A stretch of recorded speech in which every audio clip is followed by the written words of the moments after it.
Fast X Part 2 is supposedly the very last movie in the Fast and Furious franchise, and maybe that's not a bad thing. Outside of the actual superhero genre, the Fast and Furious movies comprise arguably the most influential and prominent film franchise in the history of action cinema. However, even the most hardcore Dominic Toretto fans would concede that the movie should have ended around Fast 5 or Furious 7. And this is essentially because of how repetitive the franchise has become. Never mind the predictable plots. That's just part of the fun. Anyone who watches these films knows that Dom's crew will always win. However, for the last couple of movies, the franchise has failed to make this journey remotely interesting.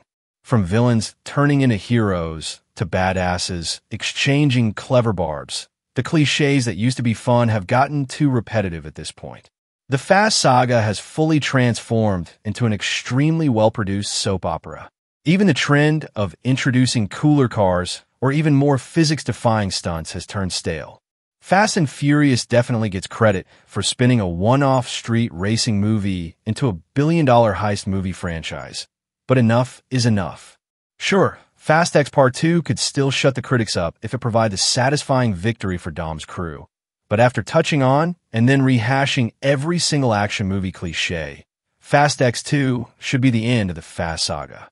That said, we're not opposed to the franchise continuing in other ways. They will live on in your memory. Although the mainline saga has gotten too repetitive and convoluted, both of those problems could be fixed with the right spin-offs. After Dom's crew wraps up their business with Dante Reyes, Cypher could disappear and become the lead anti-hero of her own series to atone for her crimes. Cypher could become a modern-day Robin Hood who can hack into any system. That's what I do. We also wouldn't mind revisiting Sean Boswell, also known as the Drift King. Sean could star in a show where he teaches the next generation of drift racers. She's ready to roll. In any case, the franchise needs to die in order to be reborn in a spin-off, and whatever spin-off gets the green light, Vin Diesel himself should not be part of it. Diesel delivered career-defining performances in the first Fast and Furious movie, Fast 5 and Furious 7, but this also underscores how this role has long hit a ceiling for his growth as an actor. Seriously, Vin Diesel may be known as a hammy action star, but those who've seen movies like Find Me Guilty and Boiler Room know better. Moreover, thanks to projects like The Chronicles of Riddick, The Iron Giant, and Guardians of the Galaxy, it's clear that he knows how to pick the most interesting projects for his talents.